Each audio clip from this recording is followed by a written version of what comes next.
What kind of stuff are they giving you the most trouble about in terms of censorship? Nudity or lying? Like waking up. Just getting out of bed in the morning? They just have it in their minds that they want to hire somebody, but they don't want any communication made. You know, they want to like make you into something. I don't know. It's like, I guess it goes into white homes. They're worried about that a lot. What are they? Yeah, you know, it's funny. Gwen Barrett, our associate producer, or sometime producer, is black. You know, and Carmen Matias is Hispanic. You have to be colored to be on television. You can't, yeah, colored. Yes, you can't be black. You have to have a little colored in there, just a taste. Tad. Yeah, just to keep it interesting for America. Yeah. Well, she said, when we were talking about your humor, that your humor offends white people, and I'm not that easily offended. Like, I'm not coming from a spot where Richard Pryor is going to offend me. I think you have humor that makes us see a lot of the truth and laugh at things we wouldn't normally laugh at. I think that's part of what you're doing.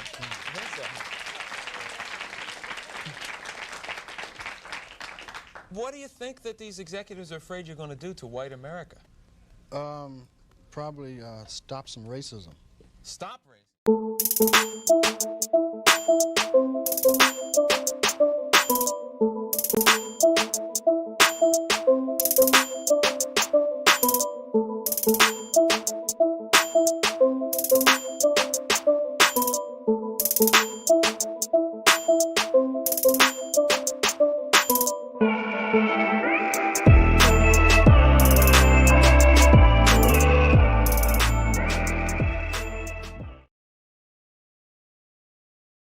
What's up, YouTube? What's up, YouTube and Twitch? How you guys doing today? I know you're getting a fucking extra stream on a fucking Friday. Isn't that motherfucking awesome? Now, you may be asking, why? Why, Crimson? Why the fuck do you keep waving this motherfucking dagger at the motherfucking camera and every fucking way? Well, what I fucking realize is that it triggers motherfuckers so motherfucking much, and I've probably said the word motherfucker like 6 motherfucking times already. 7. But it triggers people so much. Like, you had Lord of Patriarchy mention it. You had this other cat that was responding to my video that I had with Base Pluto mentioned that you're sword. Like, dude, like why does this trigger you? Like, why does this trigger people? Because I'm using it as a just like, hey, is it because that you think that I swing this around like I swing my dick around because I had that big dick energy?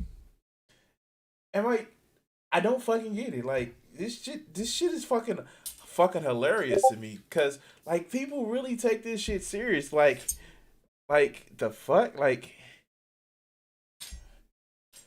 oh god, it has been a fucking week. How has everybody been doing today? Um, Low key, I have been yeah, low key. This has have been a week, and I'm back to 50 hours a week, and this shit is fucking harsh. I mean, like, when I say it's harsh, it's mean like for a month I was down to 45 hours a week, and I don't know, like, yeah, yeah, I don't know what, I don't know, I don't know, I don't know how to just like, I don't know.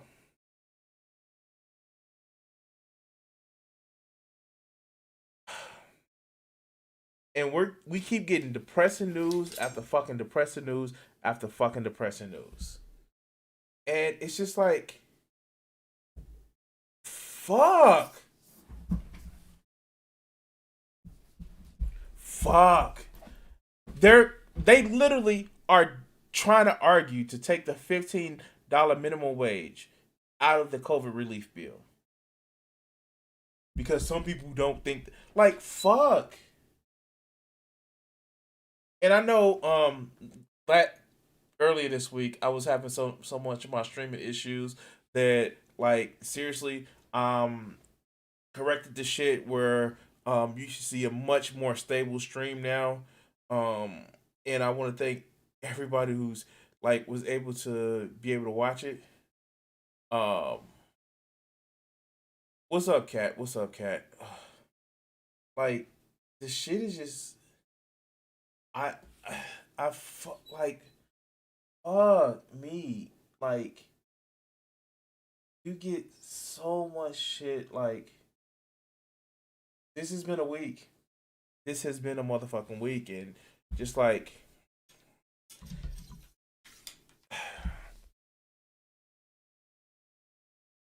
well, you know what? Oh, that's actually hilarious because here, let me actually put this shit up.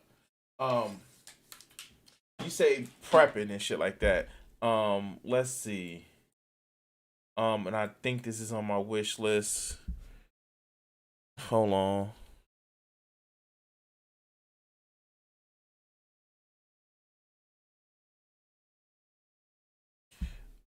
I'm in my filthy, dirty Amazon because we love Amazon.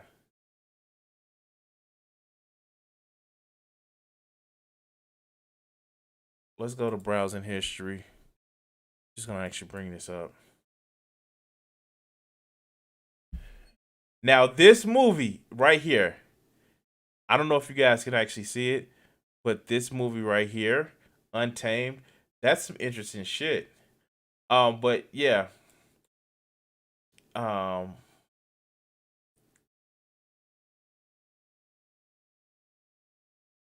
this is something that I want to get. It's a survival shovel, and quite frankly, I just gotta commit to it. Like, probably miss out on a day of eating out, like at a restaurant. But this is something that I want to get. Um, it's actually relatively cheap. Um, shit, it's relatively cheap. Being in COVID times, we have to squeeze every penny that we can. But like, yeah, this is a survival shovel. It has some great things. First, it's a safety hammer when you're trying to break a glass. It is a whistle. It is a fire starter. It is a fishing knife, a saw because of the serrated blade. It's a hoe and not one of the good ones. Yeah, but okay, it's a bottle opener and it's a another saw. So yeah. I've been wanting to get this lately and it's just like I don't know.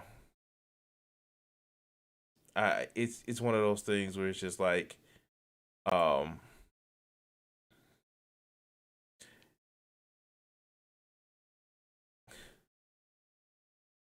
I want to actually get it because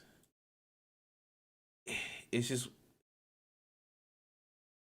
it's just one of those things where it's just like yo, like, and my neighbor actually joked about how I am I a doomsday prepper, and I'm like, nah, it's just it's always good to have something like that and not need it than need something like that and not have it. I don't know. Um, Speaking of which, Kat, I did like go ahead. I did do the video of your guide, and like, oh god, he almost gave me a brain tumor. Watching that fucker. And you know the funniest fucking thing, like I've had so many people actually come up and tell me like the comments on that video that actually say like, hey, I've been with this and that partner for so long, and being comfortable is what you want to actually achieve to.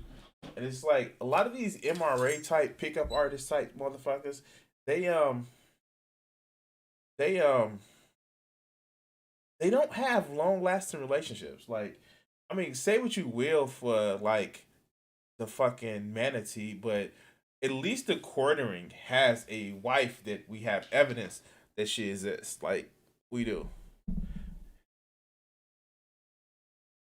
Yeah, like MREs can taste decent, but like it's these people like the Jim Baker buckets. Oh my god. Those Jim Baker buckets, I've seen reviews of those shit, and it's just like, like, dog, I have some rice in the motherfucking cabinet. Like, you can get you some rice, get you some motherfucking beans, and like, you can actually have fucking food like that. But like those, those buckets. God, I've seen the MREs, for uh fuck, I've seen the MREs that's like for camping shit, like that's not meant to be survival food, and those are actually look decent. um I I yeah, yeah, fuck. um why am I on today? Am I supposed to be doing some videos? I'm supposed to be doing some videos. Yeah, I'm supposed to be doing some videos. I'm talking your motherfucking ear off. Let's go ahead and do some videos. So, I kind of lied last stream about this being the last stream of the month of Black History Month, and that's a good lie or unplanned lie. So, let's actually go to a video that I saw that was actually pretty motherfucking interesting. Um, let's look at this shit. Hold on. Now, some people may actually say getting news from Al Jazeera is a Russian plot, and yeah, I would give you that. That it is from it is um what is it? Al Jazeera is funded by in whole or part by the Qatari government. So yeah, that's a thing. But sometimes they just have interesting shit that we don't see from most motherfucking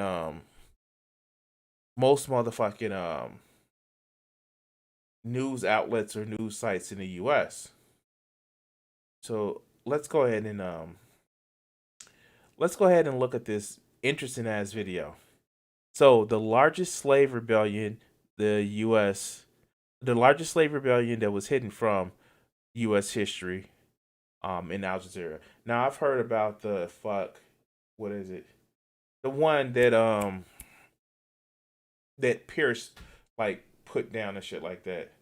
You know, the one that Robert E. Lee kind of like put down and was, yeah, that shit was cringe. And like we actually have other slave rebellions that was fucking awesome. Like, and let's hear this shit. Let's go. Let's just make sure that we have the sound on. Okay, cool.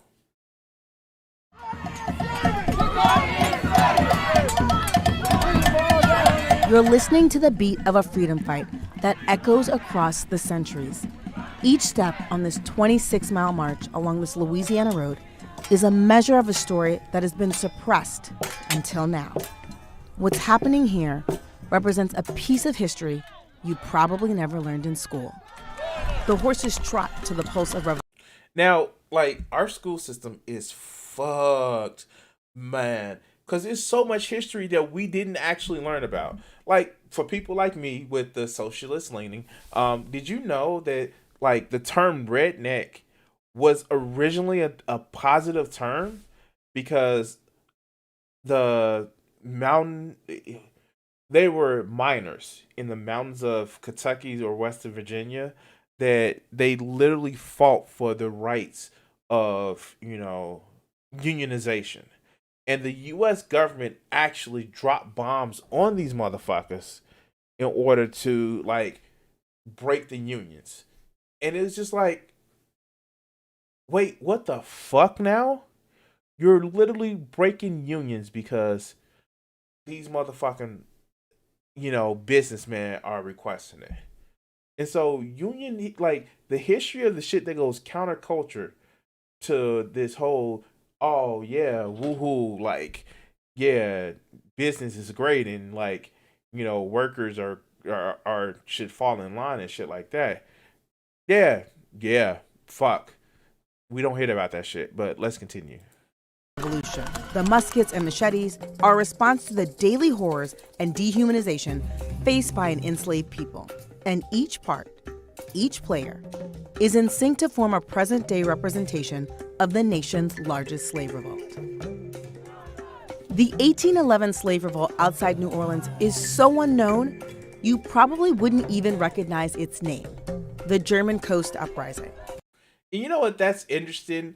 Like, say what you will. Like, the only time you hear about something around that time where the slaves and shit was like really revolting or shit like that is the War of 1812, where the British, which is now the Canadians, actually came and burnt down the White House.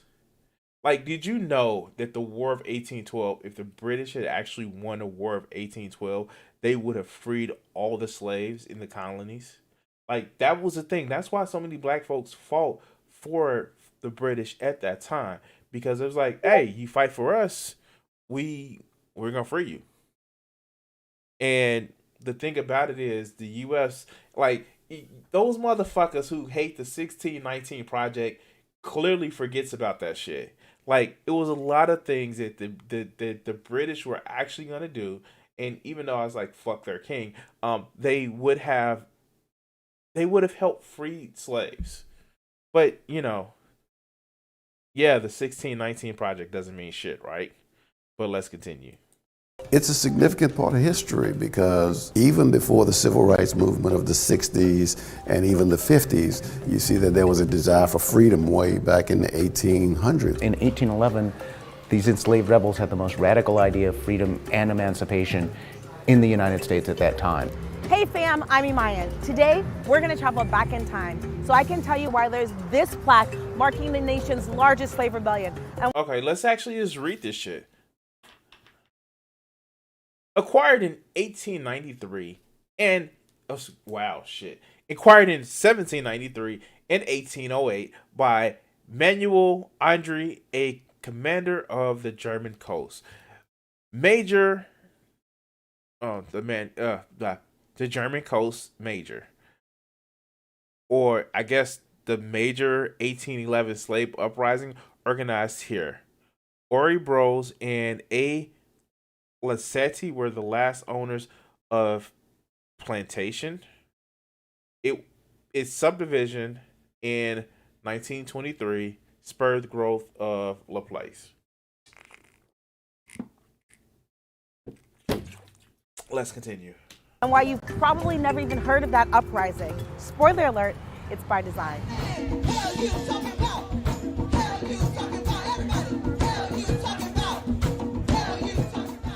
This is what more than $1 million looks like. It's costumes, props, planning, and people. In 1712, Louisiana only had 10 Africans. By the start of the Civil War in 1860, the state had more than 330,000 enslaved people. Hundreds of years later, the descendants of the African diaspora are walking alongside each other as a reminder of a historic event. When a slave named Charles Dillon plotted what would become the nation's largest slave revolt 208 years ago, he couldn't have envisioned that much money or an artist named Dred Scott reimagining his rebellion for the 21st century. Fuck yeah. Fuck yeah. Okay. Spoiler alert. So, I will say this. This is some history that needs to be taught in school. And as I alluded to before, you actually don't see where a lot of history of, the people, the masses, standing up and actually fighting for their rights. Like, you don't see that shit. Like, you see, well, it was just one. Oh, shit, let me turn that shit down. It was just this one overarching person, this one overarching narrative to say, yes, we're going to stand up. I'm the leader and we're going to take you down. Like, no, they never talk about this shit. They never talk about the group of people. They want to actually focus on one person. Now, God, like, fuck. Yeah, it was Ned Turner. That's who it was. Or not Ned Turner. It was Nat Turner. Nat Turner, who was the slave rebellion. Okay, yeah, but like this shit, like, wow. Fucking wow. Like, and the reason why it's hilarious because, like, I get it. Like, when slave rebels, like, you actually saw like what they did in Haiti, and like what they did in Haiti, they fucked like they rebelled, and then they killed everybody. So I can understand some of the fear that maybe would have happened during the end of the Civil War, but like, you brought the shit upon yourself. But let's continue. I'm off on the tangent. Freedom on down. And I wanted to do this because I'm very interested in the past, how the past sets the stage for the present. And I think it's really important for people to learn about this history, but also to think about. Wait, do I know who Dred Scott is? I know who Dred Scott is. Shit, I've heard of him before. How we get. Let's look up Dred Scott. I fucking know this guy.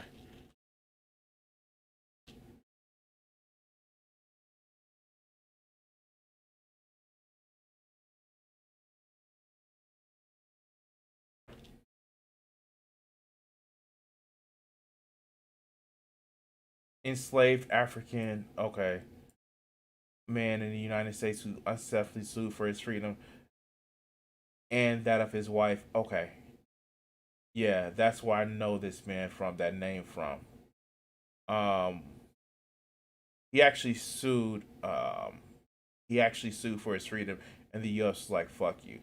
Okay. That's where I know this guy from.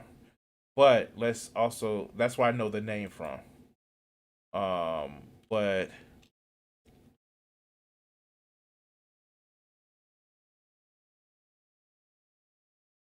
let's look at this motherfucker.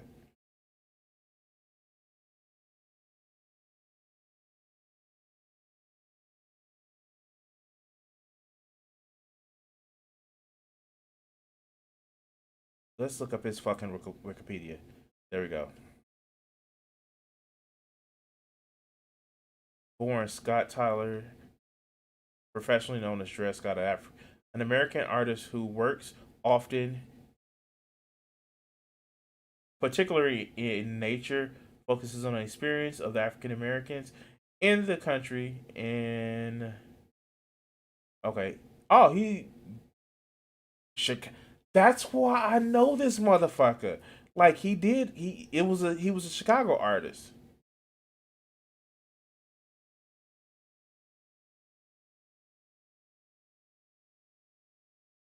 Wow, he raised. Okay, so this is something. In 2020, Dred Scott launched a Kickstarter campaign to raise $40,000 by December 8th in the of that year to support his latest projects, a reimagining of a reenacting of the 1811 German Coast Uprising in Louisiana. The revolution is the largest slave rebellion in the North American history and took place upriver of New Orleans. The project is planned in partnership with the organization Antenna, which promotes. Wow. Okay. Okay. 40 grand. And yeah, now he looks at he got $1 million. Let's look at some of this man's art. You know, we always support artists.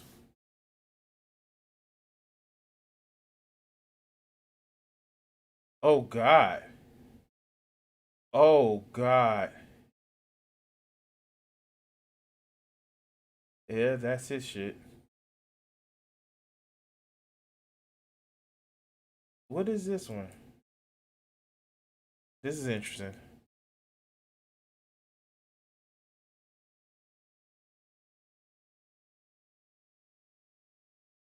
Uh, Calling the police while white, not social distancing while white. Getting a job, you're unqualified while white. Getting acceptance into your parents' college. Standing your ground. Being presumed innocent, avoiding blame. Asking, can I touch your hair? Yeah, I fucking hate that. Especially when you have dreads.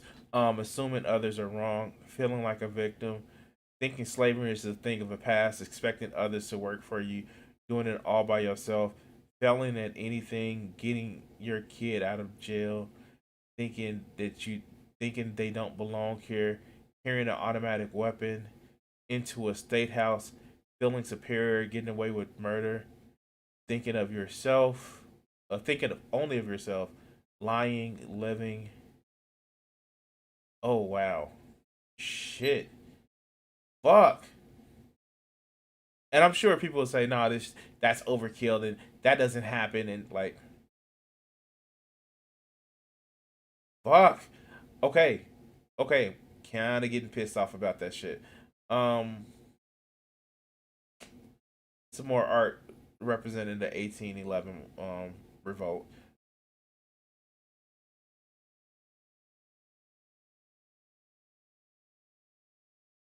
Wow.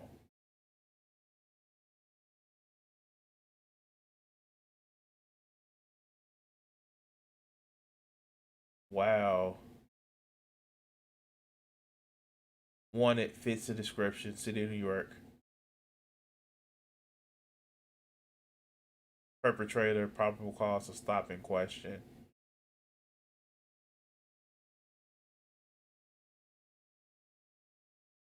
Eyes unknown, last unknown.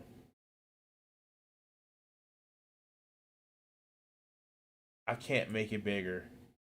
I wish I can actually make it bigger, but okay, yeah. Wow, okay. Dude is living a motherfucking dream. And when I say living a dream, I mean like um wow. I shit, like he is probably doing some of the shit that I would want to do. What's up, Boston? Um, but yeah, this shit is like wow, okay. Yeah. Damn, that just fucking that just fucking okay, no, okay, let's get back to the video. Free today. Scott first conceived of the idea 8 years ago and has spent the last 6 pulling together this massive reenactment. which is happening about 30 miles outside of New Orleans. The project features hundreds of reenactors taking on the roles of enslaved people fighting for their freedom in a place where you can still see pristine plantations 154 years after the Civil War. My great-grandparents came to the United States as slaves. My great-grandmother came to the United States through North Carolina as a slave. My great-grandfather came through the Caribbean islands as a slave here in Louisiana. And my mother was born on a plantation, so that also has kind of spurred the curiosity in me. Pastor Donald Ray August Sr. is a son of La Place, Louisiana, and he leads a church that he says sits on the land of former slaves' quarters. He'll be a reenactor in this event, and though the rebellion happened in his hometown, he hadn't learned about it until he was far into adulthood. Like, people say that, like, slavery and shit, like, it ended 150 years ago. But, like, we still have, like, this is a shit, like, that conversation with Lord of Patriarch, slavery ended 150 years ago. Well, motherfucker, like, some people are still some people knew people who were slaves. There are people alive who knew that they were slaves. There are people who are alive that lived under Jim Crow. Like, and they're not just old, decrepit people. Like, my mother was born in 62. Jim Crow, they didn't get rid of Jim Crow to 68. Like, this is the shit. We see this shit. Like, it's not going away. There are people that are like, yeah, fuck. Okay, let's go. I don't remember ever hearing anything about the 1811 slave uprising. Even the elders in this area spoke very little about something that occurred here. So it's that unspoken, maybe even uncomfortable part of history that many people didn't want to delve into. Today, the place where enslaved people gathered arms is marked with roadways and refineries. It's in the shadow of these modern-day structures that Scots art unfolds in St. John the Baptist, St. Charles, and Orleans parishes. I'm standing on the grounds that helped kill. You know what? And this is the fucking part about it. Like this whole thing of needing a fucking underclass. Like, man, like, you still get the people living in these poor fucking areas. Now it's under refineries and, like, fucked up ass factories. The fuck? All right. I'm tripping. The myth of the happy slave, and it all happened just 1 year before Louisiana gained statehood. It was raining on January 8th, 1811, when Charles Dillon and a group of an estimated 25 slaves attacked the sleeping owner, Manuel Andre, killed his son, and started a rebellion. They wanted to start a free republic for Black people in New Orleans. Louisiana's uprising was partially inspired by news of Haiti's revolution. That anti-slavery rebellion won freedom for enslaved people and created the sovereign island nation in 1804. Yes, this is the shit that I was actually referencing. So in Haiti, when the slaves revolt, they killed everybody who owned slaves. They're like, fuck it. Done. Donezo. Done. Like, yeah, fuck. And like I said, I can understand the fucking fear that some people had because after 1810s and after Reconstruction, like, yeah, of course, you fucked over so many people. You fucked over so many Black people or African slaves during the time of slavery. That is a fucking fear. And that fear still hasn't gone the fuck away from the fact is if Black people get parity, if Hispanic people get parity, like, we fucked over. Like it got to a point, and I had heard it before, but I didn't know how fucked up it was. Did you know the U.S. has invaded Mexico multiple times and just like, nah, you don't do the shit we like, kill them all. Kill everything that you see. This is the reason why so many people who aren't people of color are so fucking afraid, because we keep doing fucking policies that just like fuck everybody over. But the thing about it is they don't realize we're not in that fucking world. Yes, there are some people who are batshit crazy. There are black people. There are some batshit crazy people that are Hispanic and shit like that. That says we want fucking revenge. But you know how you fix that shit? You know how you fix that shit. You don't treat those people starting from that, oh shit, they're gonna want revenge. You say, okay, let's not do shit to make them want revenge. That's the shit that's going down in the border. Like, fuck people that's putting teenagers in cages. But there are so many, like, scared white people that, oh my God, they're going to come and kill us because we keep fucking with them. Like, seriously. You know the first thing that you do? If you're scared of somebody coming and fucking wanting revenge, you stop doing shit to make them want revenge. That's it. You, like, say, like, you know what? I'm sorry. Let's try to get some restitution so we don't have to, like, you won't be pissed off at us. Like, I hate to tie this into so much shit. Like, you know, what would solve the fucking Middle East shit? Like, would stop the terrorists from coming over here and attacking us? Why don't we leave their fucking country alone and stop supporting fucking dictators? Or we pay the price for this shit. What is the fun shit that they say about the World War II? Like, you sowed the wind, now reap the hurricane. We are motherfucking industrializing, sowing motherfucking wind.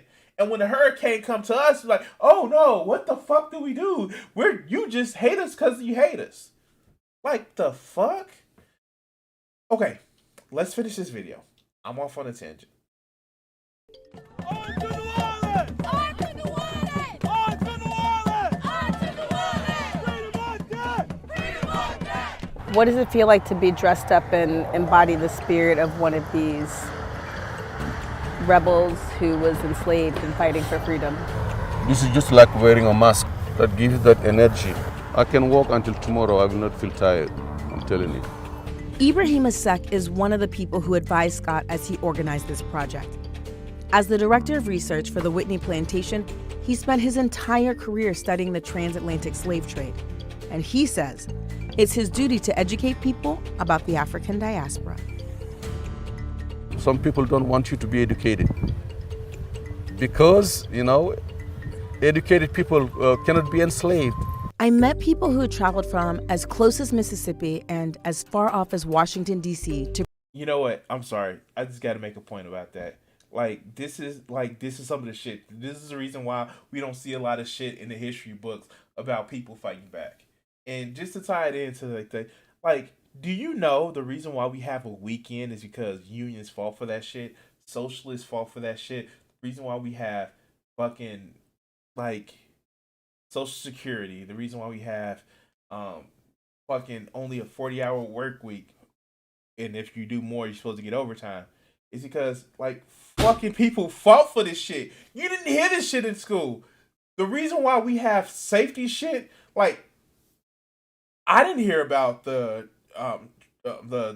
triangle shirt factory until I was a fucking adult, where they literally had to have safety regulations because, you know, when you lock people in a building and in a fucking fire trap and you see people jumping from windows, specifically women jumping from windows because they couldn't get out because some motherfucking boss thought that they were going to steal scraps of paper. Like, yeah, we get this shit. We get it where, like, fuck. Like, we need more fucking history of what workers' rights actually got people. And then they wouldn't be so fucking quick to fucking throw it away. They would... Okay. I'm talking about capitalism in a video talking about slave rebellions. Yeah. Oh, yeah. And Marx was for the end of slavery to actually help the workers and support camaraderie with everybody, including the free slaves. And he sent Lincoln fan mail. Anyway, let's go. To participate in this demonstration, there were also many locals. Having the community's involvement was a must for Scott, a person who more than 30 years ago named himself after the man in the Supreme Court's most infamous decision. Brings it up. In 1847, Dred Scott unsuccessfully sued for his freedom. 10 years later, our highest court said no person of African ancestry, whether they were free or enslaved, could become a U.S. citizen. This particular story is also suppressed because from Shit. Now, if you don't know, the 13th and 14th Amendment actually address this. I think it's the 13th and 14th Amendment. It may be the 15th Amendment. Actually address this. And the fact is, this is already in violation of the Constitution, that Supreme Court decision, because the Constitution was for not just American citizens, but it was how American citizens would actually treat the rest of the world. And yeah. day one, the governor actually spun the story as there's not much to see here. The French colonial society was terrified of the slave rebellion and the possibility that it could have been successful. They also wanted to downplay its significance because they didn't want people to think there was huge numbers of revolting and rebelling enslaved people. Another reason this major event is lesser known may be because of this: Jim Crow. Jim Crow was another trauma, another layer of trauma. I think that trauma, that newer trauma, just did hide the old trauma. The segregationist laws across the Deep South made black people second-class citizens until the Civil Rights Act passed in 1964. Unlike 1811, the 2019 version of the rebellion successfully makes it to New Orleans. Scott was deliberate in his choice not to visualize the uprising's brutal ending. That white people did some terrible things during the times of slavery, that's not news. What is news is that black people had agency and self-determination and were fighting for freedom. In reality, some enslaved people were able to escape. Others were captured and returned to bondage. And 45 people, including Charles Delon, were sentenced to death. Their heads were placed on poles alongside the river levee from New Orleans to La Place to serve as a gruesome warning and reminder another slave uprising would not be tolerated. Wow. The fuck? Did we just go back? Did they go back to the... Oh, we're going to put your heads on the pike. What the fuck? Wow. Fuck. You were so fucking scared that you were fucking... Okay. Wow. They were able to formulate a plan and to carry it out, even though it did not end completely successful, but they had the desire to even try. So that exemplifies a lot of courage. In Scott's historical adaptation, the rebellion ends in this jubilant celebration. There's dancing and joy and a direct connection to some of today's biggest issues. We don't have those same obstacles today, and yet we need to fight in as determined a way as they did. All right, wow. Wow, that was an interesting piece of history, wasn't it? Wow, that was fucking interesting. I'm glad, like, I saw it in my recommended news feed, and I'm glad I did take the time to actually watch that. It was interesting. Wow. Damn it. That is interesting. That is interesting. Anyway, guys, definitely thank you guys for actually taking the time to watch that video with me. If you haven't already, please like and subscribe. Help out our brother's channel. Help it grow. Help me hit that magical number of 500 subscribers so we can move off to 1,000, and then from there 2,000, and then 10,000, and well, you know the rest of it. Anyway, also, if you want to actually help out the stream, you can actually go to the bottom and hit that. Hit that button on the bottom that says, you know, click this link to the Patreon or shit like that. Or up top, if you look up top, right above me, right above my head right now, you see that link. Anyway, Thanks, and yeah, yeah. So, oh god, that was an interesting topic, guys, and you know, wow, okay. Um, hmm, I I don't know what else to say. Like, this is one of the reasons why I like the internet because it gives you the opportunity of actually getting more and more into history that you just don't actually normally find. And it's one of those things where um it's one of those things where if you have a love of knowledge and learning, it never really goes away. And maybe it kind of could, like, maybe we kind of need to look at how our school system teaches us about about learning and shit like that. But anyways, I'm getting way too deep up into a topic. Um, let's go ahead and go to another video. Um, oh, so now one of the things that actually one of the things that actually okay. So like back in the beginning of January, a friend of mine actually asked me to like sign up for Robinhood. And she's like, "Oh, you can do stocks and shit like that." And I was like, "Nah, I don't like stock market shit because like I literally to oversimplify, I think the stock market is a complete piece of bullshit.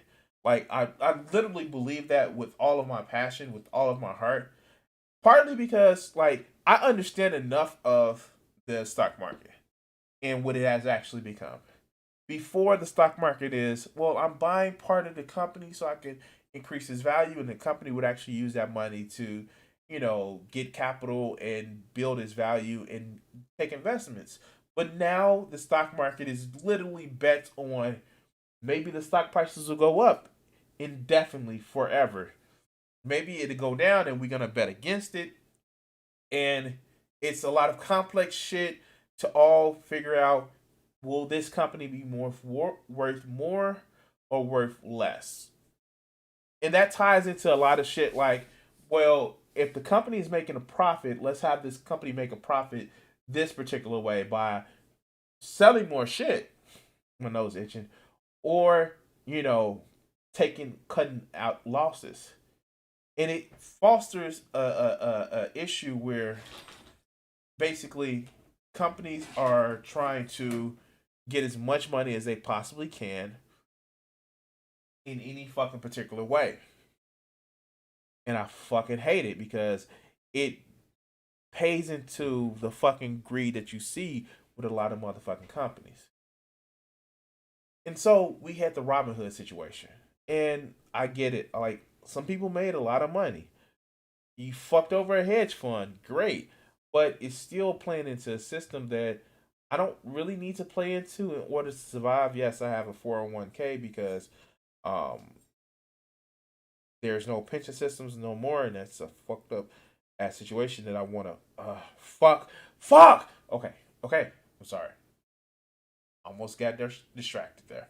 But what is hilarious is watching these motherfuckers squeal in front of Congress. And so, with all due, let's actually hear the House Committee on Financial Services. Let's see. Miss Ocasio-Cortez. I believe that the decisions made by you and this company have harmed your customers. Mr. Tenev, would you be willing to commit today to voluntarily pass on the proceeds of the payment for order flow to Robinhood customers? Congresswoman, I appreciate that question. Now, what he is actually saying, this motherfucking Vlad, fuck, like when you get old enough and you're not a Transylvania account, change your motherfucking name. Don't go by Vlad. Do not stop going by Vlad. Stop. Say my name is Vladimir. And I know that also has some fucked up ass ties, but you don't like Vlad the Impaler. Like Vlad Plasmius from fucking Danny Phantom. But don't go by an obvious supervillain name. Vlad. Like the fuck? Like stop doing that. Stop. Change your motherfucking name. And to seem trustworthy. And stop looking so fucking emo, dude. Stop looking so emo. Okay. I'm tripping. I'm fucking tripping.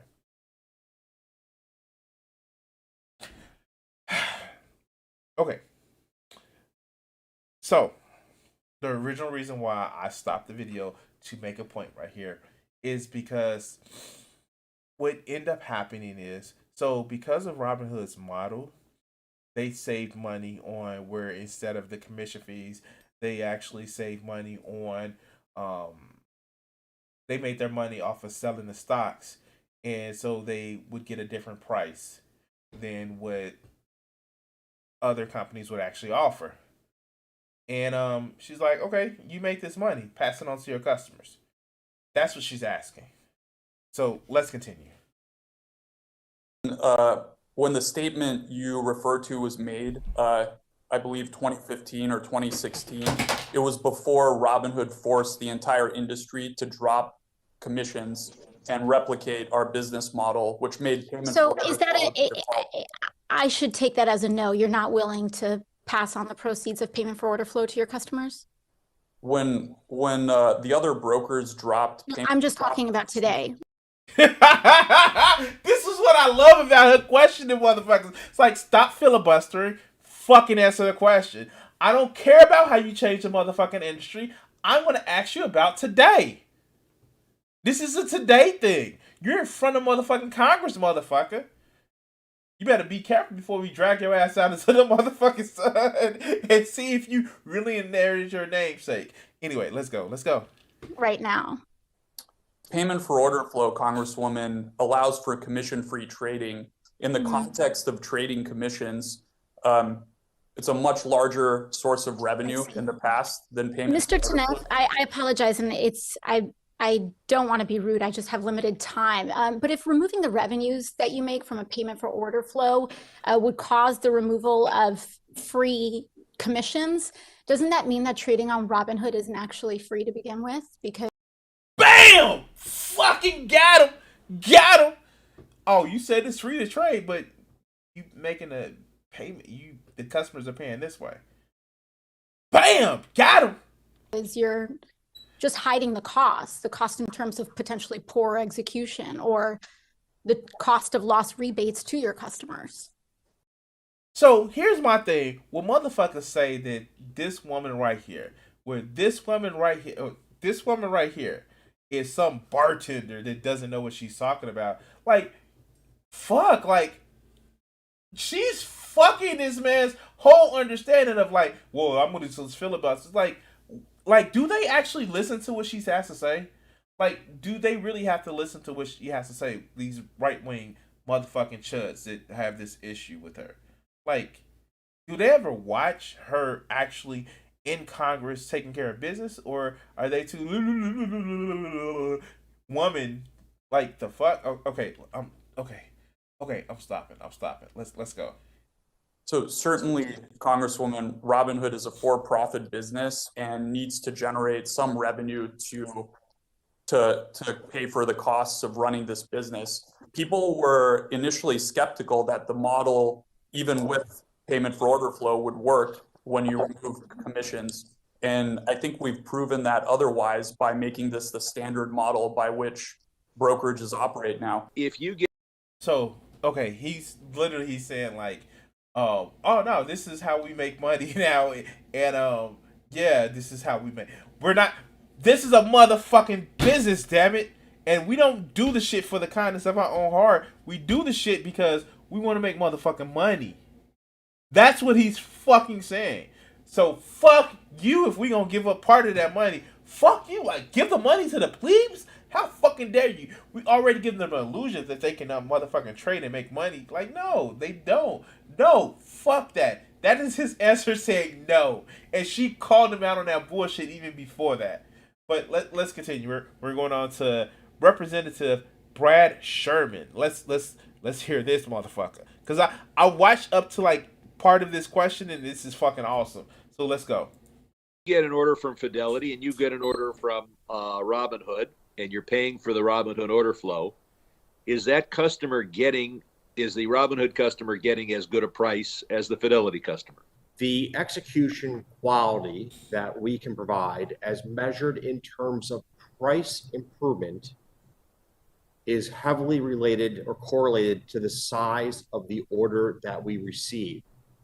So if I were to speculate, don't tell me that that there are other factors involved and take us down another road. Like, okay. Like, I know C-SPAN is a thing. I know C-SPAN is a thing. But, like, if they had much more of this shit, like, if they had shit like this happening more so on, regular TV than just like, well, the Republicans said this, the Democrats said this. Like, if they had more of this shit on TV, more people would be interested in politics. But the fucking news media, like, because, like, this shit can be boring. I'm fucking aware that the shit can be boring. But the shit can be boring. Instead of, like, having... And then, like, these are motherfucking politicians who fucking literally... Like, AOC, she's always this fucking fiery on these motherfucking people. But a lot of these politicians are spineless motherfucking cowards that the donors like, don't touch them. Don't question this person. Don't question me because I'm your donor. Like, but you get motherfuckers like this that just be like, yo, like, you fucked over some people. Let's have some fun with you. Let's have some fucking fun with you. But let's continue. I'm asking you a clear question. Assuming same size of order. One comes in from Robinhood, one comes in from Fidelity. So as I was trying to explain, because the Robinhood order comes from a community of traders who tend to trade in smaller size. That isn't my question, sir. You're evading my question. Now, he's like, I will give him this. He is trying to answer his question with a shit ton of caveats. Like, a shit ton of caveats. Instead of just saying, well, yes, there's a difference, and then going on explaining it. It's like, well, the Robinhood is from, like, and notice he said it's from a community that doesn't do. So Robinhood deals with, like, a lot of small traders, and these other firms deal with bigger traders and more secure traders. But Robinhood is the small community of plebes that is trying to make it up in the motherfucking stock market. Who said this was a meritocracy and shit? Like, meritorical system. Like, the fuck? Like, no, fuck no. The plebes don't deserve the shit. But let's continue. By making up other questions. Let me repeat. 2 identical orders come in. Same stock, same quantity. One's from Robinhood, one's from Fidelity. What happens? The quality of the execution varies by the channel of the order. So he answered his question, but it wasn't telegenic. It wasn't it wasn't an answer where it's actually specifically, I don't know, like, in a way that you and I can actually pay attention to it. It wasn't, but he said, he's like, same quality, same quantity. Does Robinhood get a more fucked up ass deal?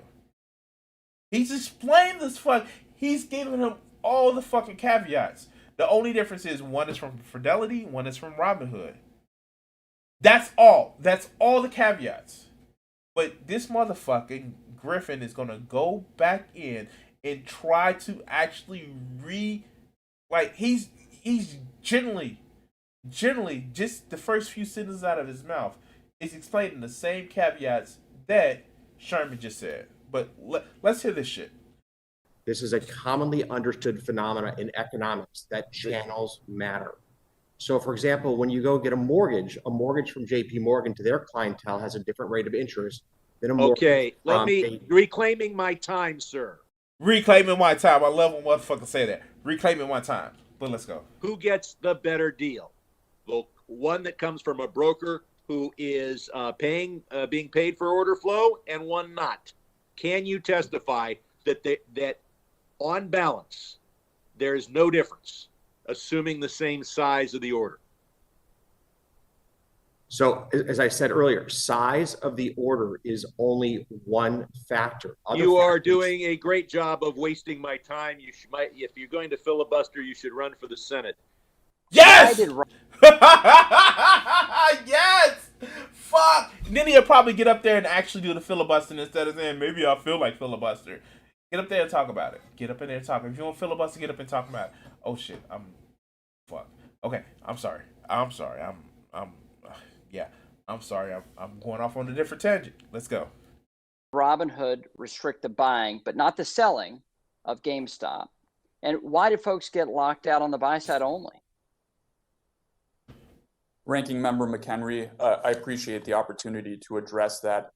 The reason that Robinhood, first of all, let me say Robinhood is always committed to providing access. It's in our name. It's in everything that we do.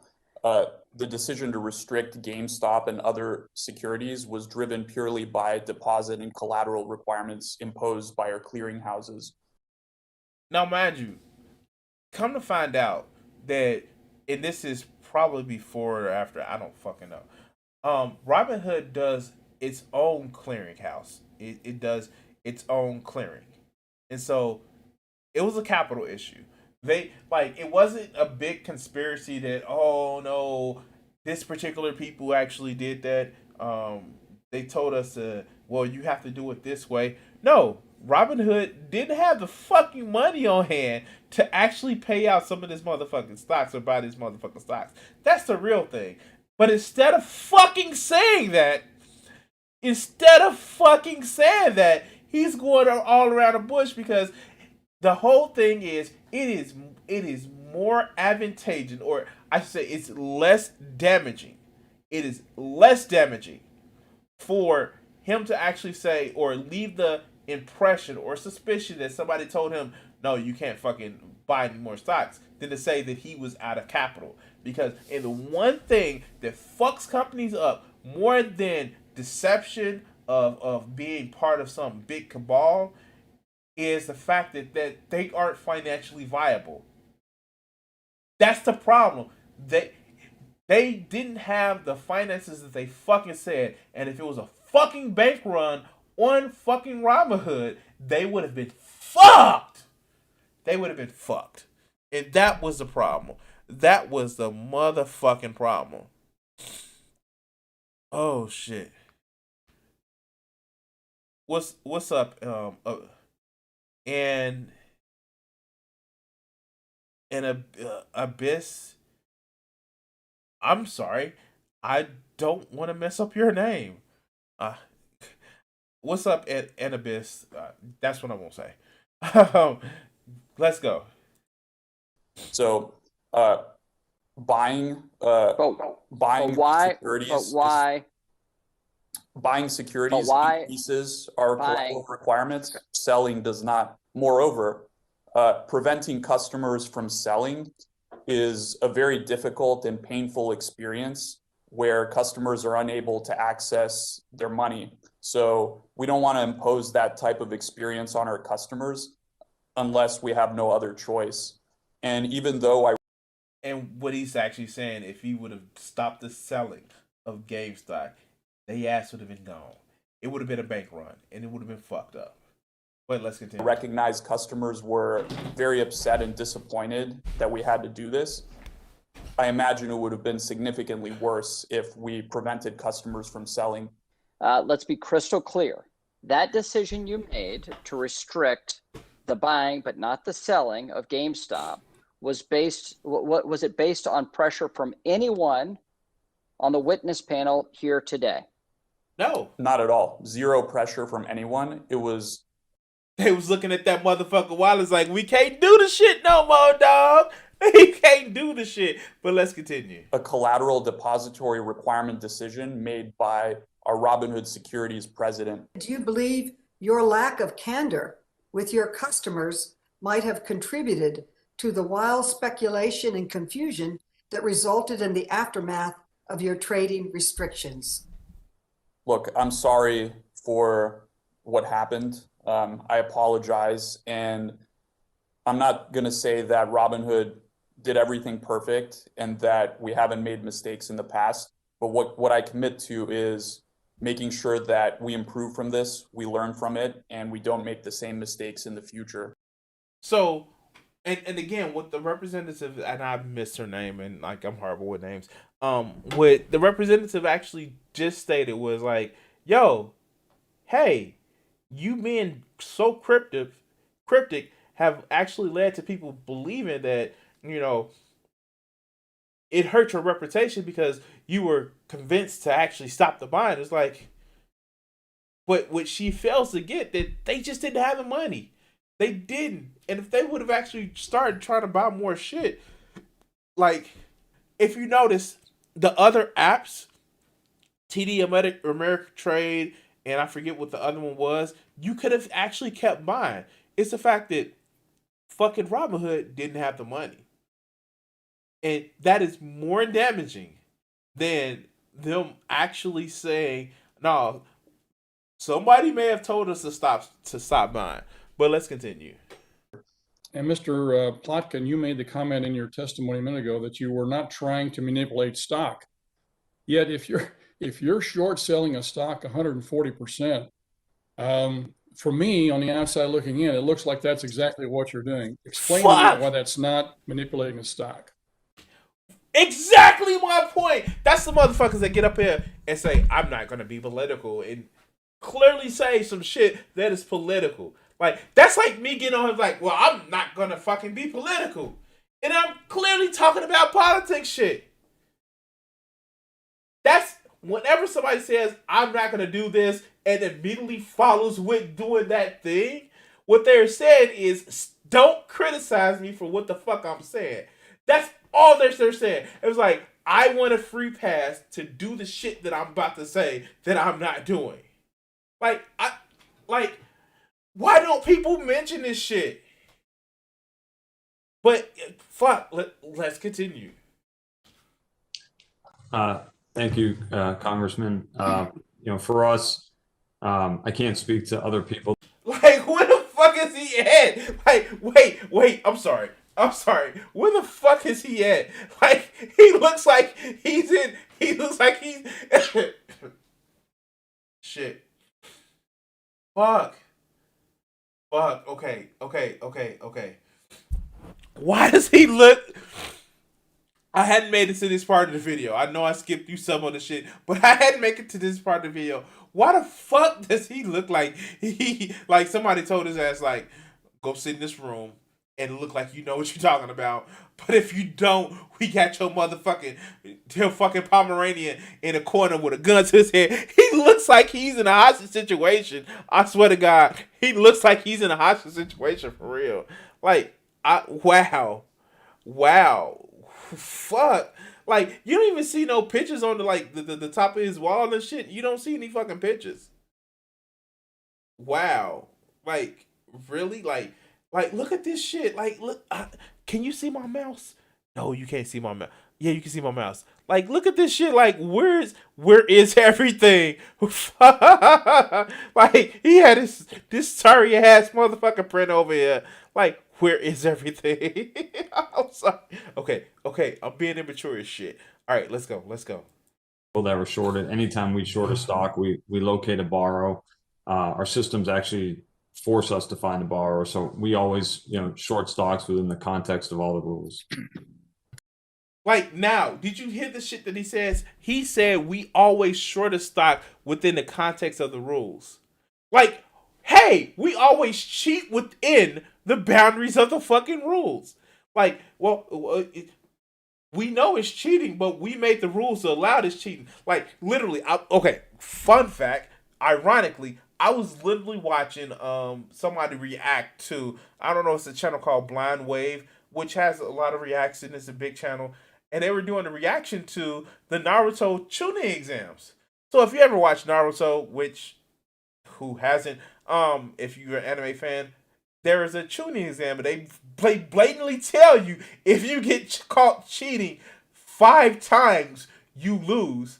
It wasn't that don't get caught cheating, or better yet, don't cheat. It's if you get caught cheating a certain amount of time, you're fucked. And that's what that reminded me of.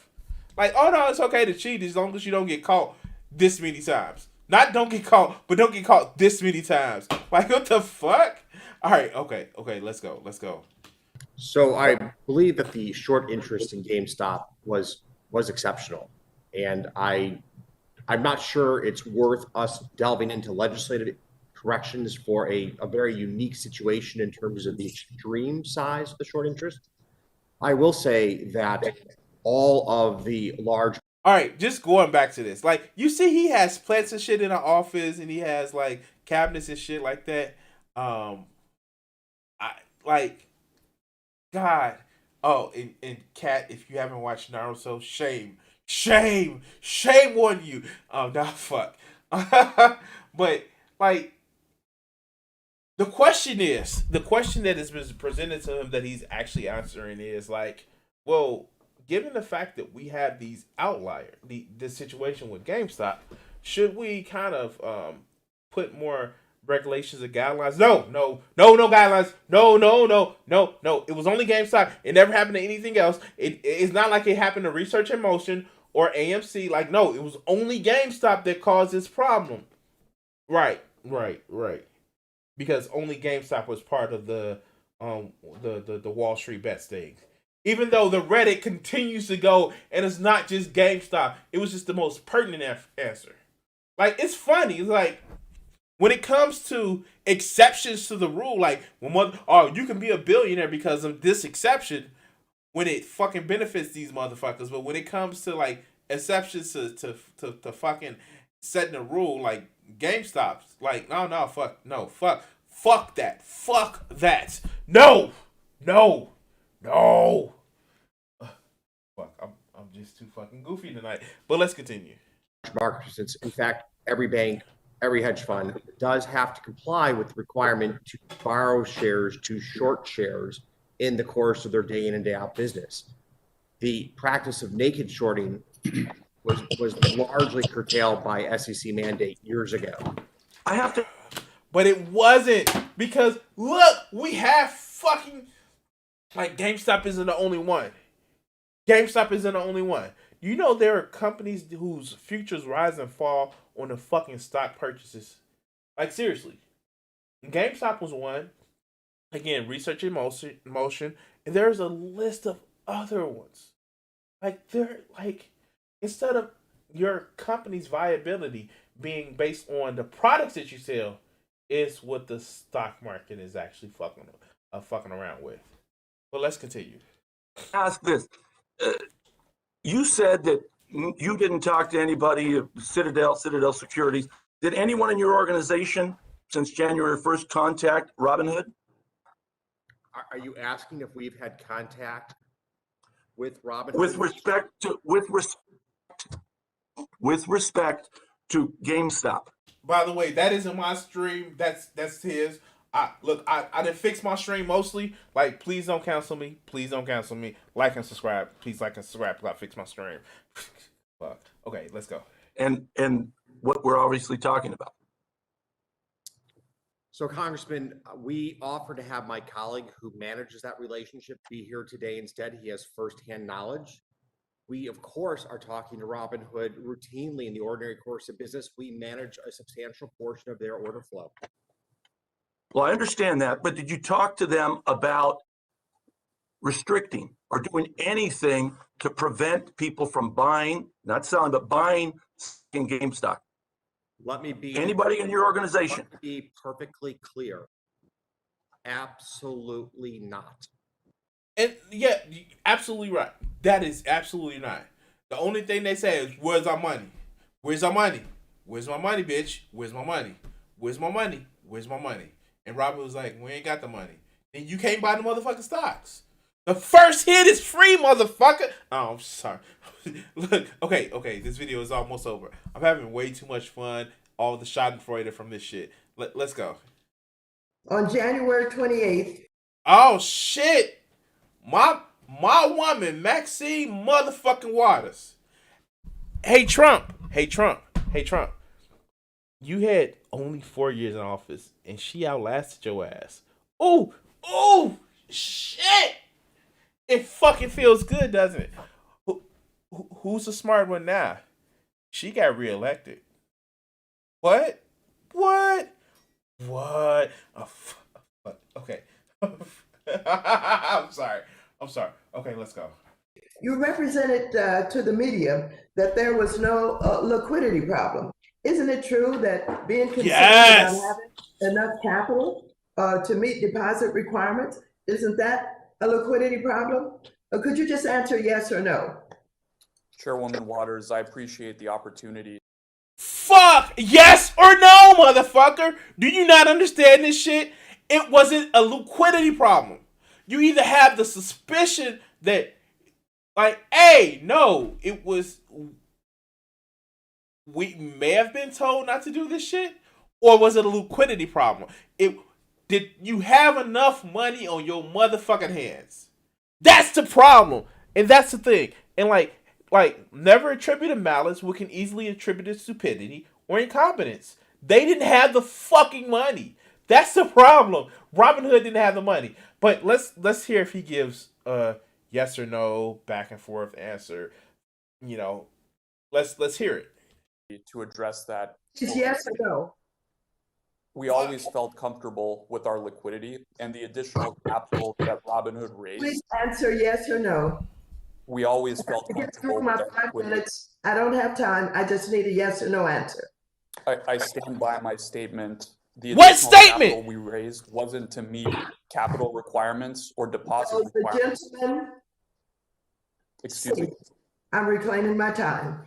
June 2020, Alex man. Kearns, who was 20 years old at the time, from Naperville, Illinois, killed himself, largely thanks to a bug in the Robinhood system. The bug was that he turned on the app, said he owed $730,000 that he did not have because of options positions that he thought canceled out but didn't appear to. He called the helpline. The helpline, of course, was not manned, as we've discussed. Wow. He sent several panicked emails, 3 to be precise, did not receive a response. Ultimately, there was a response from the email saying that, in fact, his positions were covered, but by that point, it was too late because he had taken his own life. Wow, that's fucking grim. Wow. A guy in Naperville, where I used to, not far from where I used to live, was trying to, wow. Oh shit, that was fucking grim. Because of this automated system, this automation that they're trying to get, trying to save cost and money. It was just an error on their part, and this motherfucker took his own life. Wow, fuck. Oh, okay, shit. All right, let's go. Let's imagine right now that we are today's version of Alex Kearns. I'm nervous. I think I got an exposure, and I call your helpline now. Let's call and let's listen in the time we have remaining to what I'm going to hear on the other end of the phone. Thanks for calling Robinhood. Please visit us at robinhood.com or on our app for support. If you have an urgent trading need, please make sure to include details of your order when reaching out. Thanks and have a great day. Is retail. Fuck! You're calling the helpline, and they just tell you go online and hang up the fucking phone on you. Wow. Fuck. Oh, okay. Shit. How much longer do we have of this video? Wow, that fucking got grim as shit. Wow. Okay, let's go. Individual retail participation in the marketplace, gambling, casino gambling, or using funny money. Mr. Gill, why don't we just start with you? I believe it's an opportunity for investors to participate in the market just as institutionals participate. You recommended GameStop before. Would you buy their stock now at roughly 45? It started at 48 earlier today. You were talking about buying it and being happy when it hit cross 20. So are you buying that stock today? Well, let me just say that investing can be risky, and my particular approach to investing is rather aggressive and may not be suitable for anyone else. But for me personally, yes. All right. Wow. Wow. That was fucking interesting. That oh shit. That last about the guy killing himself because he couldn't cover the money. Wow. Fuck. All right, guys. All right, guys. Other than that, it was an interesting fucking 10 minutes. How this is how I want Congress to work, and like seriously, seriously, as much as I don't feel like, just as much as I feel like the government shouldn't actually, control certain personal liberties, but they should motherfucking step up when motherfuckers do wrong. It's ironic where so many people say that people shouldn't depend on the government for handouts and shit like that. And, you should be charging for your own destiny. But the fact is, they never say in order for you to actually enslave yourself to a motherfucking corporation.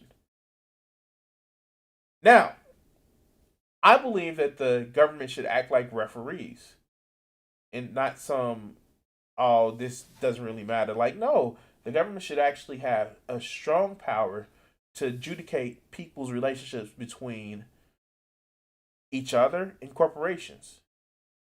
Not dominate people, but adjudicate a fair and equitable partnership between these people.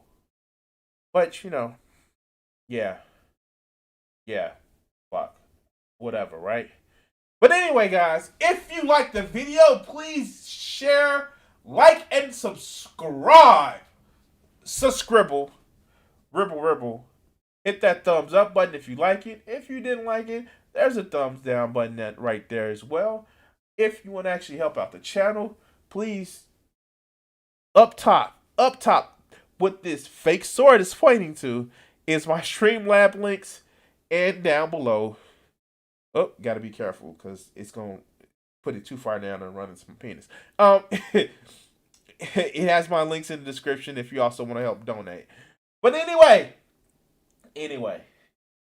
thank you for watching the video and hit that notification bell. Fuck. Wow. Man, I may actually have to start watching C-SPAN a little bit. The fuck? Oh, yeah. Oh, it is Friday night, and you know what? It's. I think I'm feeling like a short stream. I want it to be a short stream. I may have a couple other videos in me. Ooh. So.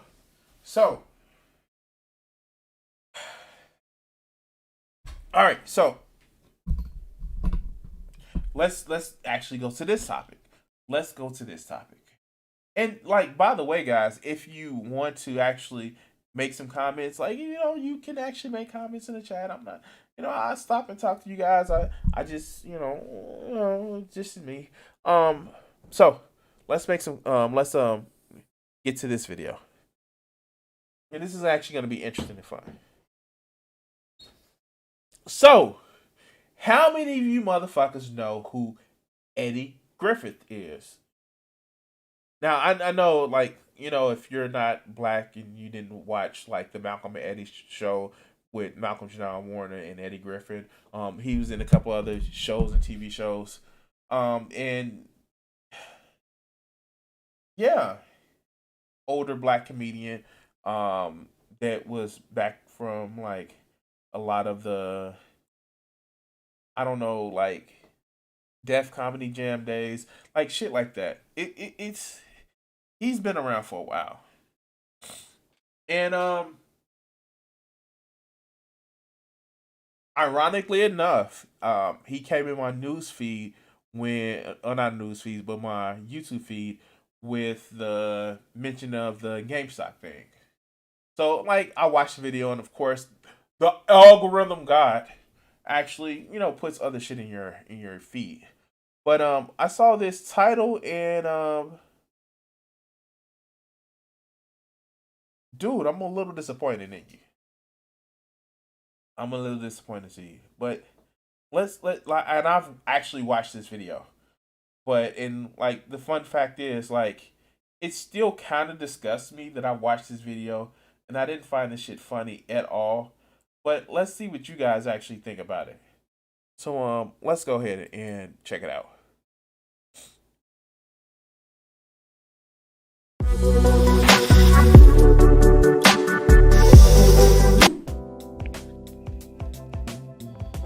Everybody got to wear a mask, except the homeless.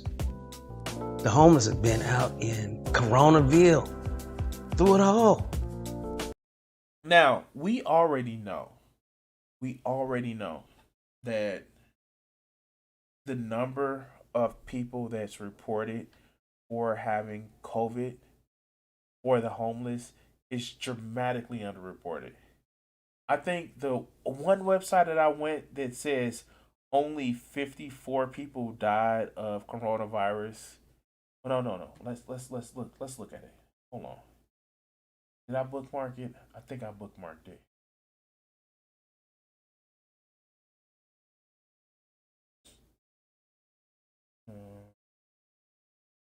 Where was it?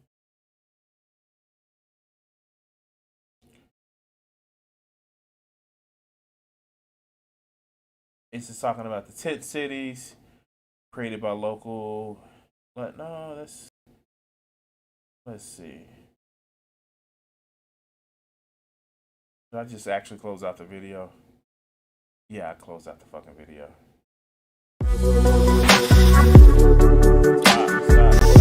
Stop.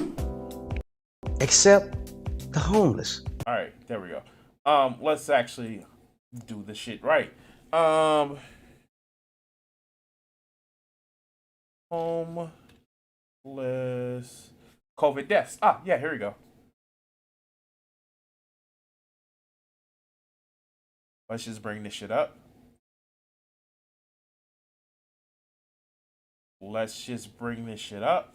There we go.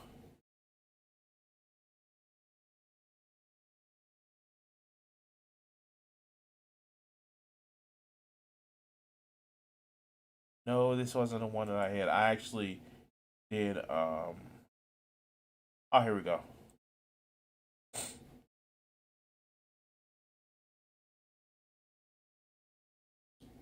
Total homeless deaths 257. Yeah. This is literally saying the total homeless deaths. As of February the 9th, 2021, 257. 500,000 people are dead due to coronavirus. But yeah, 257. Los Angeles County, 71. Arizona, 9. Napa County in California, 1 death. Orange County, 5 deaths. This is underreported. This is clearly underreported. In Illinois, in Kane County, 1 death. In Kane County, 1 death.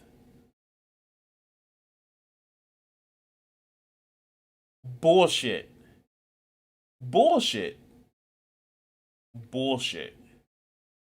But let's hear this shit.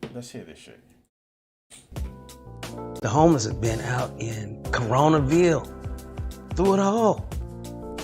And they still alive. They still on the corner. Got some change. No mask. Got some change. I guess their immune system's so strong from sleeping in rat feces and shit that they don't even need a mask, huh?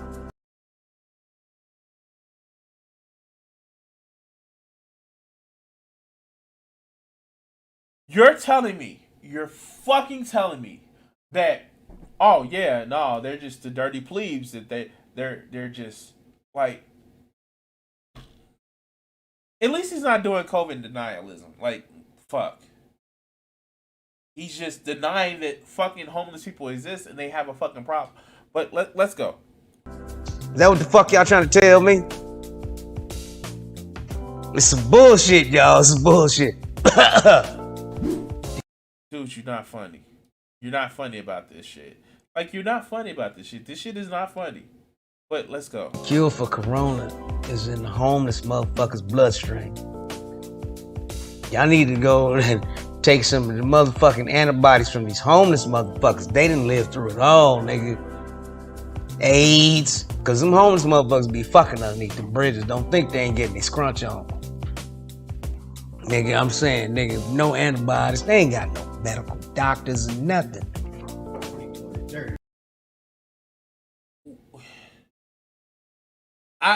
I like, how do you fucking justify this shit? You are literally kicking down. You are literally kicking down. Like, oh, homeless people, they're just motherfucking mighty and shit like that. Like, you're literally kicking down.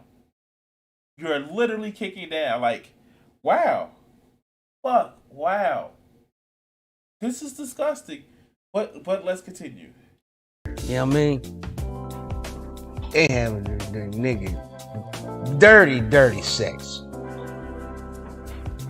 I mean, dirty. But they alive, you know, and somehow that dirt, I ain't seen no pregnant homeless people. Wait, what? Oh, God. Dude, for real? Fucking for real? Wow. Oh, shit. How? So, hold on, guys. Hold on.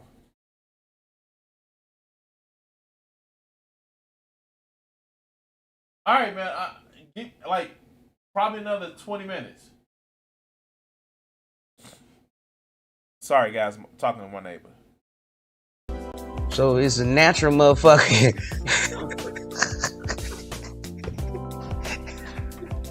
It's a natural contraband. Or whatever the fuck you call that shit. Yeah, it's a natural contraceptive. But that dirty dick, nigga, it just kills the sperm and the egg, I guess.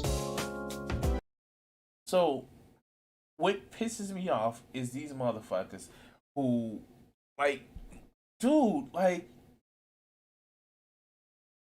it's not something to make fun of. It's something not to make light of the fact that people don't have homes. We fucking have more homes than homeless people in this fucking country. And it's a fucking joke to you. It's a fucking joke to you. Wow. Fuck. Wow. Wow. Oh, okay. Fuck. Wow. Oh, let's continue. But anyway, look, homeless ain't making more homeless. Yes, more people are becoming homeless. We are literally in a fucking eviction crisis that is going on right now. Like, I get what he's trying to equate this shit to like people who don't have the best situation in the world that are living on the streets and may have a lot of mental health issues. And it's this the quote unquote the bum. But like that's not a majority of the homeless people. Fuck, like how fucked up are you that you're talking about this shit like, oh, ha ha ha, funny. But let's continue. That's all I'm saying. You know, you don't see him carrying strollers with homeless children in it. Yes, you do. You fucking do. Okay, let's go. But they ain't dying. No corona, no AIDS. I don't even think they die of cancer. So this is based on what you think, motherfucker. This is based on what you see. Like how? Shit. You know that there are homeless people that actually died that their bodies are never found or it goes unreported, and or they may have died from, oh, it was a drug overdose, or it may have been this. Like, but it's really other serious shit. Like, this is the reason why I want to do this video. Like, this is disgusting as shit about, oh, like, homeless people are just like the motherfucking berserkers from fucking, you know, the Norse, the fucking barbarian fighting army that you would actually see in ye olden times. Like, they're just hardy and shit like that. Like, no, homelessness is a thing that is fucking killing people. But let's continue. Something to that homeless shit. Something to it. Then you go be homeless, motherfucker, instead of sitting back and drinking champagne out of the motherfucking champagne flute. The fuck? Let's continue. Cure for corona. It's being homeless.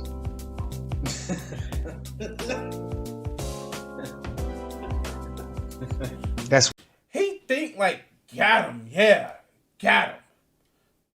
Fuck, like, God, fuck this guy. well, I ain't called it. I was homeless for the first 3 months I moved out to LA. I got the antibodies.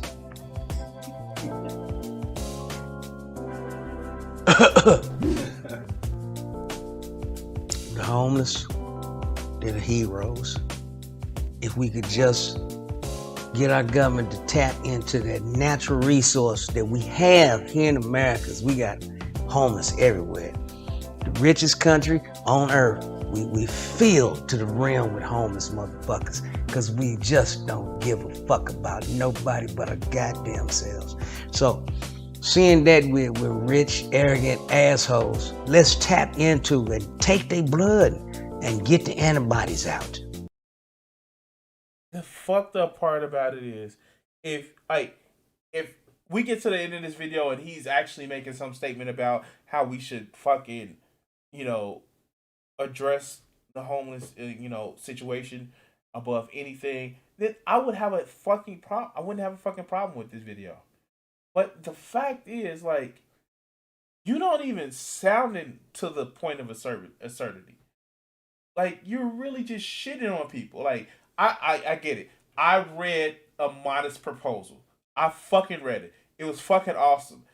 But it was absurd. But this shit, this isn't absurd. This is fucking tone deaf. Like, literally. This is fucking tone deaf. But let's continue. And just that little piece of homelessness in all of us, we could all live healthy lives. Who knew? The cure was underneath a bridge near us all. On the side of the road, holding a sign that he'll work for food, knowing he ain't gonna do no job. Like, fuck, like, god damn, how fucked up is it? Oh yeah, we'll work for food, but knowing you ain't gonna do no job. Like, dude, like, fuck. Like, how do you do this shit? How do you actually fix your mouth to fucking say this shit? Oh, the government should actually use them. Like, and again, if you want to use this as a point of talking about homelessness and shit like that, just like say, well, we round them up and put fucking farms and actually, you know, hook them up like fucking cattle or some shit like that. Like, make it to the point of absurdity. But don't just sit back and say, oh, well, yeah, we just take their blood and shit. Like, the fuck? The fuck? Like, I am one to say that people don't know how to deal with sarcasm or satire or hyperbole. But you're not even doing that shit right, dog. You're supposed to be a fucking comedian. But let's continue.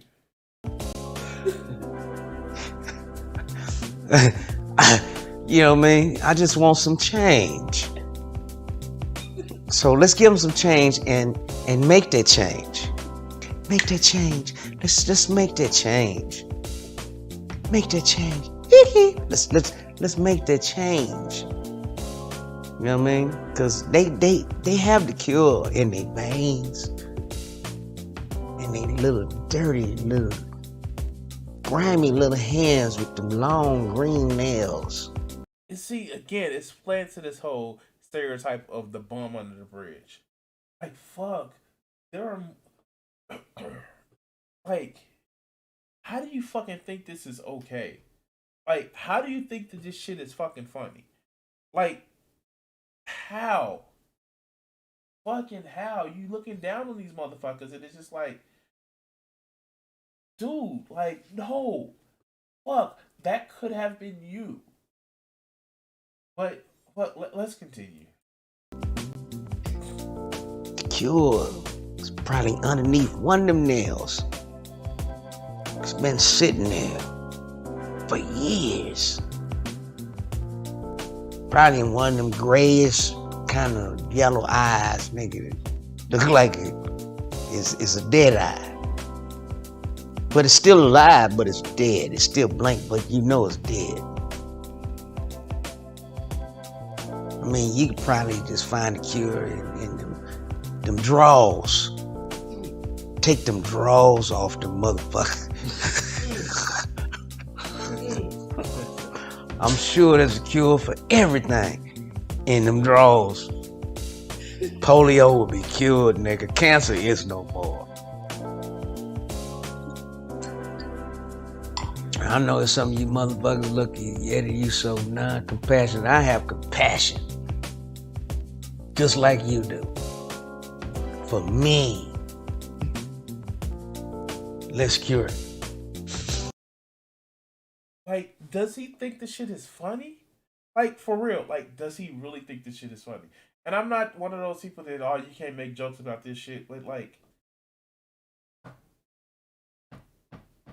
wow. Let's see if there's any more gems in the last minute or so of this shit.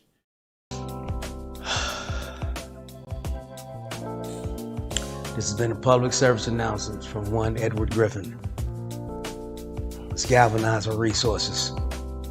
Let's herd all the homeless up. Let's test all their blood one by one. We'll give them a sandwich or something, you know.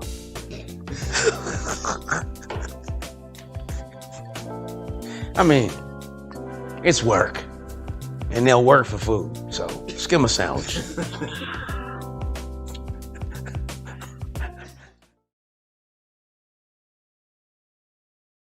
Let's see if there's anything after this. Subscribe and go to egfunnymoney.com so you get murked like this. Thank Okay. So, yeah.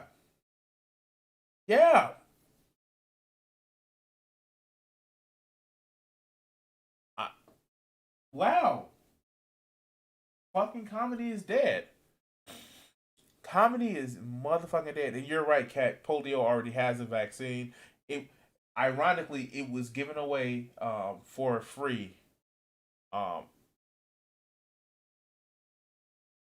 not free, but it was given away and is actually being given away for free to help eliminate polio across the world.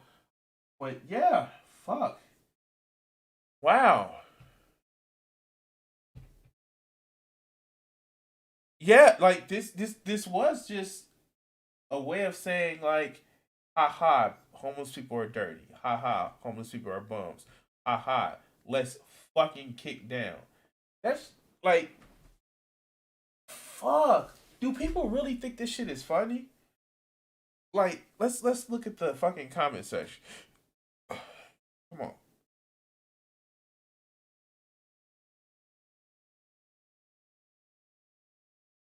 Oh God, anti-vaxxer, a vaccine truther. The cure is fresh air and sunlight. That's why they're telling you to stay in the house. Oh God. Oh God. Oh God. Like, no. Okay. Eddie's science makes more sense than the goofy CDC. Oh God. I have mad fun I have mad love for the homeless because I was homeless before. Ooh, okay. Compassion. I think most people have been there at some point. Many people get caught in a bad situation.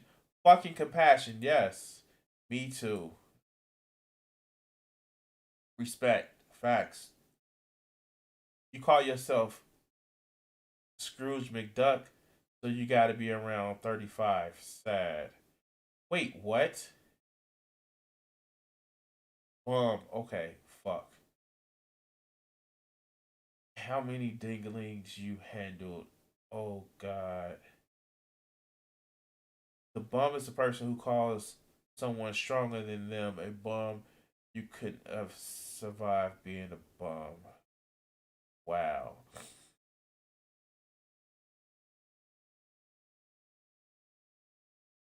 Okay.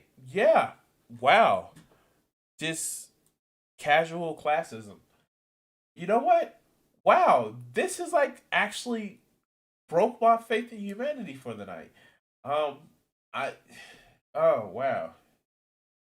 Hey guys, if you like more of this Biden commentary from me, I fuck. Please like and subscribe. You can actually check out my Streamlabs links if you want to actually help support the channel, or down at the bottom where my Patreon.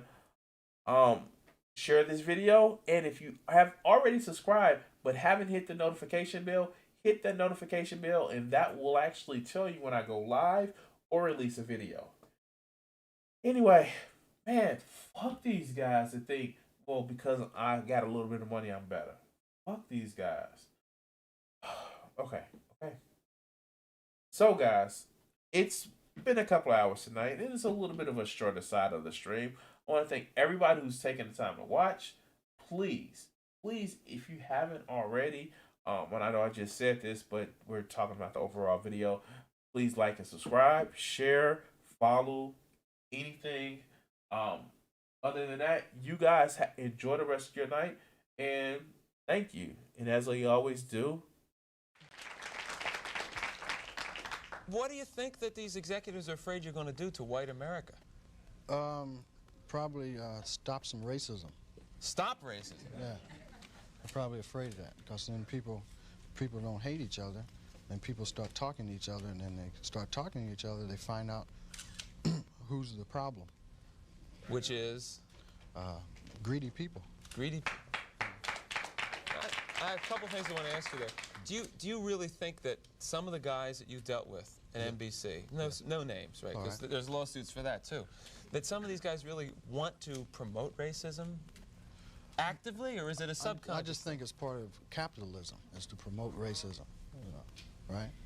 In order to make things work. If you feel better because you're white and you can get a job, you use that. I mean, I would. Absolutely. Say, I'm sorry, Jack, but shit, they say I'm white. I'm going to use this. Right, absolutely. Get this job. I'm hungry, But, and that separates people. So they keep people separated, and that keeps them from thinking about the real problem. That's as simple as I see it. Probably it's not that simple, but... Now, all right, you and I are about the same age, right? We're in our mid-30s. How long is it going to take before guys who think like you, and I say guys who think like me, people who don't want to have racism in the country, people who don't want to be oppressing any minority, whatever it is, sexual, whatever minority, really get into positions of power and can change things? You can't get in a position of power, it seems, if you think like that. It seems that the only time you get in a position of power is if you're like the people that are in power. To me, I mean, that's the way it goes. I mean, people that get to become executives become like the people that were already executives. I don't know, maybe... They go in with good intentions, but it eats them up. It's like a cesspool, it just gets on you and it starts the system eating. levels them. Pretty soon it's all gone. Is that what a cesspool sounds like? Yes.